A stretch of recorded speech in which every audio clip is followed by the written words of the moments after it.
Soul charge, let's go! Hey, I won! No, I didn't. What the Oh, this is terrifying. Hello, and welcome to another NihongoGamer video. I was looking for fun games to play on my Switch, and especially the games that I might be able to play on an arcade stick. And I came across this game. It's called Shikhondo. Now, I think this is I think this might be a Korean bullet hell game. And I'm a big fan of these scrolling shooting games like the ones from Cave. And I thought, hey, this one's on sale, and it was something like $4 or $5. And usually when I see a game that's $4 or $5, I'm like, okay, it's probably not going to be that good. But then I watched the trailer and I was like, this game looks legit. Now, apparently it came out in like 2017, so this game is probably a few years old now. But it's here on the Switch. I figured, let's try it. Now, first thing, the visual design on the menus already looks really nice, and I'm kind of into the music as well. Arcade mode, let's go. I'm ready. Normal difficulty. Alright, so we're gonna choose a character. Looks like we've got Grim Reaper and the Girl. Super exciting names. So I'm gonna go for the Girl because I don't condone smoking. So I've got a 3D looking character. Press to attack. I press the A button to move slowly and change the attack type, and can charge the soul gauge by getting close to enemy bullets. During soul collect mode, press to use one soul tech. I'm not a big fan of games that throw all of the tutorial at the beginning, but I think I get the general gist. Shoot stuff and collect soul gauge. So this is soul collect mode. This is to shoot, and this is to move slowly. Okay, so if I need like more granular control, I hold down the button. What? Okay, this is already quite difficult. I can't see where the projectiles... Okay, so the projectiles are generally glowing in this game, are they? Okay, but now we need to figure out how to use this soul charge thing. So I hold down this button. Oh, I'm pressing the button, nothing's happening. It says get close to enemies. Projectiles. Get close to projectiles. Is it any projectile? Soul collect. So I used the token and I launched an attack. Soul collect. So to collect this soul gauge, I just have to get close to bullets, but it doesn't actually flash like a different color or anything. That's a little bit confusing. The other thing I want to do is I want to change the button layout so I'm not using this really weird sort of Nintendo Switch layout. Time to restart. Time to restart. Warning. Oh my goodness, it's a boss! I'm not ready for the boss. Okay, well, let's attempt this boss while we're here. I was going to reset the game and change my controls, but for now, let's just build up that soul gauge. Sweet, sweet soul gauge. Here we go. Oh, I'm not ready. I don't have a full gauge. I guess. I go. Ah! Oh, this is perfect though, because when you're using the more specific control, the more granular control, by holding down the slow button, that's probably when you want to be collecting soul gauge anyway. Go, soul collect! Hey, I won! No, I didn't. What the Yo, this is terrifying. Put this woman back together. Yikes! How close do I need to be? I wish it would flash like a special color when I'm collecting the... Oh, I don't like the look of this. Wow! Oh, dead. That's a shame. Okay, let's get out of here and let's change the controls. Wait, so is there no way to remap the buttons? That's a travesty. Oh no. Okay, so the buttons are stuck. You have to use the default layout. That's a real shame. So anyone who's new to these games, it turns out you only have to protect that little green square, like right in the middle of your character. I had no idea about that stuff when I was first getting into these shooting games. I was like, how are you dodging all that stuff? It's like, well, actually, your character, it doesn't really matter what the graphic is they put on your character. It's only about that little green dot. It's just that everything is yellow or red, and I can't really see. Bomb again. Oh, are they dead? Yeesh! Ultra pixelated. But that's fine. It's worth it for the zoom in. Alright. That was pleasant enough. The atmosphere is all a bit muted, isn't it? Like, the music sounds kind of pumping for a little while, but once you get in the zone, it's kind of like you zone out a bit. The enemies are kind of similar on every stage as well. Boss time, alright. Well, that's not scary. Half spider, half lady. Yeah! Don't come close to me! So this is phase 2, huh? Okay, okay, it's kind of veiny. I don't like that, but... What's going on here?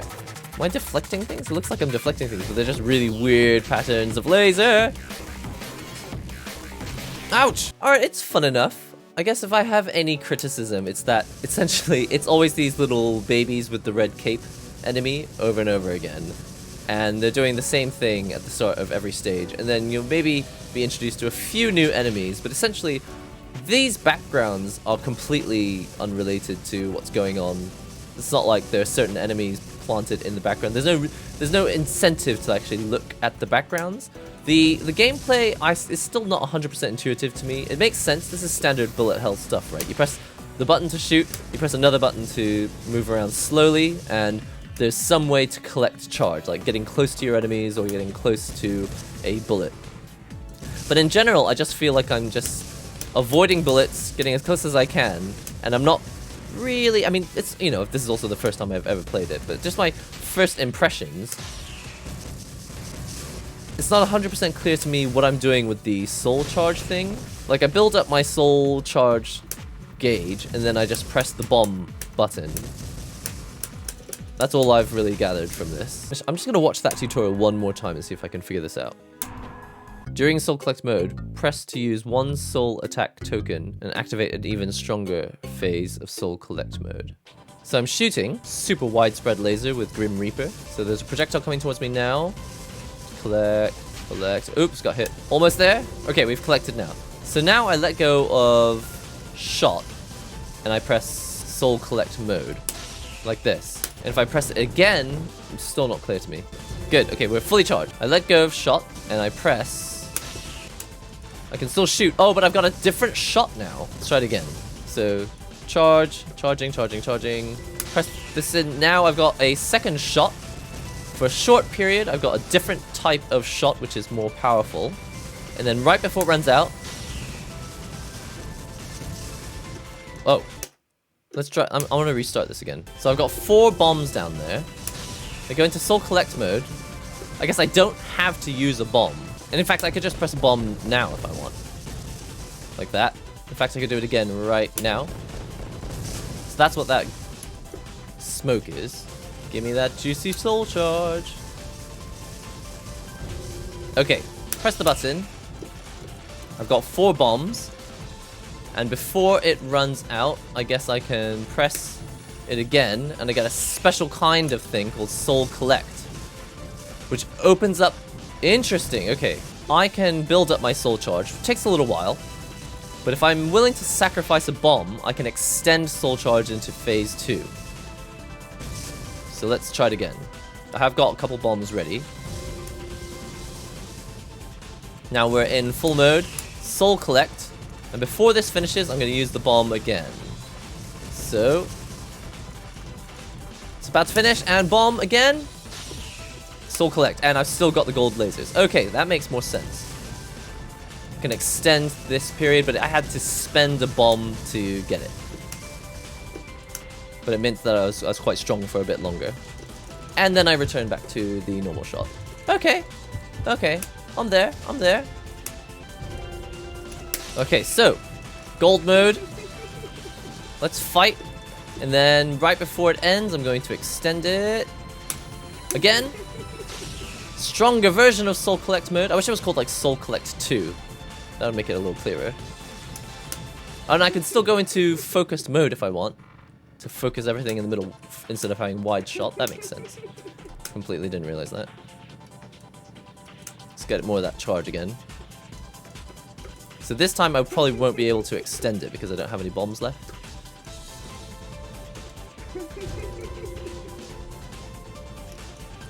Charge me up, baby! Woo! Oh, phase 2. Phase 2, let's go. Alright, so I'm gonna press Soul Collect. Oh, but I pressed it too early! I immediately regret this decision! And I can't extend it because I don't have any bombs, unfortunately. Charge me up, baby. Ah! Okay. Charge! Ow! Get out of there! Go! Soul Collect! Full on, right in the middle. Okay, yes, yes, yes, yes, yes. I wish it were clearer when my enemy was taking damage. Can't really tell. Is it only when I see the black smoke there? Is that my enemy taking damage? Alright, charge me up, baby. Ah! Got it! Soul charge, let's go! I'm into it more now. Oh! Oh, I died. Now that I actually kind of understand what's going on, I'm gonna do one more run. Alright, so spread shot, convert to narrow shot, and also soul charge at the same time. So definitely, as a casual player, there's not as much for you. If you just like to switch on the game briefly, not learn the system, and just shoot stuff, you could probably do with a lot of the Super Nintendo games that came out many years ago. But this is the sort of game where it's like, there's not a huge amount of variety in terms of the enemies. It's all about learning their specific behaviors, their patterns, when they're going to come in and do what they're going to do. Getting top scores, you definitely want to like take advantage and attack the enemies in a certain way that they don't die too early, so you can get their soul charge from collecting their projectiles. You want to learn their patterns so you can get as close as you can, build up this soul charge, and then as economically as possible use this soul collect mode, which I can actually activate anytime I want. I didn't have to activate it then. Still in wide mode. Charge shot. Soul charge, soul charge, soul charge. Charge. Oh, wow! I got hit. That's a shame. Something that's nice in the Touhou project games, and again, I haven't really played a whole lot of them, is that they encourage you to move to the top of the screen. In order to collect like power-ups, you need to move your character up to the top of the screen. And in this game, there's not like a general system that's encouraging you to move around. It's like, if you want to stick around at the base of the screen, then that's like totally up to you. Oh, I've got a full soul collect charge. Great. I can use that on the boss, even though I've only got 2 lives. Alright, 2 lives. Let's go. We can do this. I'll wait until she starts going crazy before I activate. Yes! Let's go! Oh, did I activate second mode? Oh, I didn't mean to do that. That was an accident. Getting tons of charge there. Ready. Soul collect. So, let's go.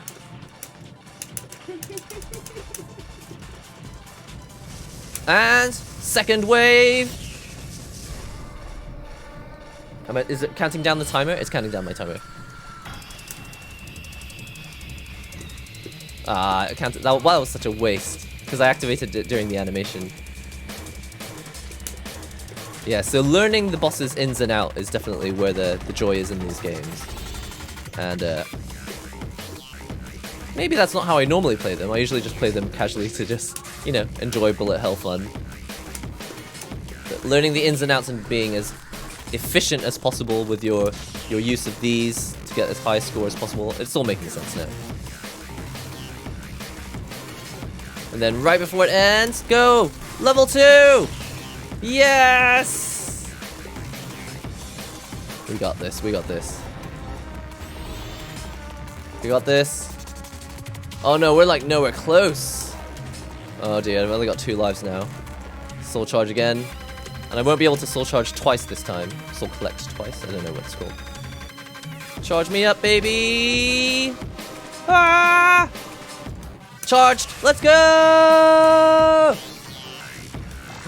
We got this. Oh, ow, ow, ow.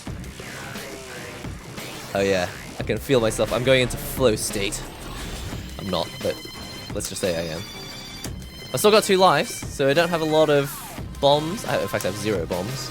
It's okay if I can get myself into soul charge again. This'll be fine. This'll be fine. Oh man, I'm starting to get addicted. I think the addiction is beginning. Ah, it's so exciting! Oh, help! Yes! Oh, okay, we got it without using a continue this time. Phew! Blood-curdling scream. Alright, I think I kind of understand now. I kind of understand. I want to go and play Gigawing now. Time to get the Dreamcast out. Actually, Grim Reaper was a much better choice because she's got that super wide shot to start with. Alright, well there you have it. That's my first little gameplay of Shikhondo. I hope you've enjoyed this little video. I don't usually play bullet hell games as YouTube videos, but I thought I'd try something different. I'm glad that I went back into the game the second time to actually figure out how the system works. I don't think I would get super addicted to it, but Definitely, if you're looking for a game that lets you get stuck in, learn the system, and then try and get as high a score as you can, this is, I think this is going to be easily worth the $3 or $4 that it costs to play. And that's, that was 70% off. So I assume that the normal price of this game is like $10. The music, honestly, it had a great first impression on me, but after a while it starts to get a little bit samey. It's like, I get kind of tired of it. So that's a shame, but it had a good first impression. The visuals obviously are gorgeous, super nicely drawn. I guess this is Korean. This is a Korean art style, but I love the scrolling. It's like a wall scroll. It's telling the story as you go up the painting. I love that. I guess personally I'm more into what I played with games like Mushihime-sama, where, there's actually ground units and they're firing things from the ground at you, and there's things in the sky as well, and you really feel like you're flying through a level.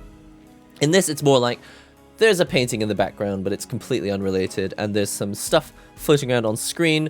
Obviously, in these first few stages, there's not a huge amount of variety with the enemies that you encounter, but that's obvious. They're clearly trying to build you up slowly for all the different attack patterns that you're going to need to recognize throughout the rest of the game. For the $3 or $4 that I paid for it, I think that was a bargain. I'll definitely play it again, and now that I've understood the system a little bit more, I'd like to learn more about getting better scores and trying to, beat bosses without losing lives. And hey, that was only on normal mode. I'm sure that hard mode and extreme mode are even more intense. Anyway, not a serious review, just wanted to give you some gameplay footage in case you've seen this game on the eShop and you thought, this Korean title looks kind of interesting, but I don't know if I want to spend $5. If I got $5, I could buy some other game. If you're interested to play bullet hell shooters and you want a fun little system that you can get into, I would actually quite recommend this for the price. So I hope that extra bit of gameplay footage helps you make your decision on whether you're going to pick up this title. If you were on the fence about it and you wanted a little more information, and maybe that trailer in the eShop wasn't enough to help you decide whether to actually take the plunge. If you'd like to see me streaming games, you can check me out on Twitch. There's a link below. There's also a link to the Discord where we can basically build a community and talk about gear, Japan, art, video games, Switch, fighting games, anything you like. And follow me on Twitter if you'd like to see notifications for when the streams go live and stuff like that. See you next time. Oh, and subscribe to this channel. See you next time.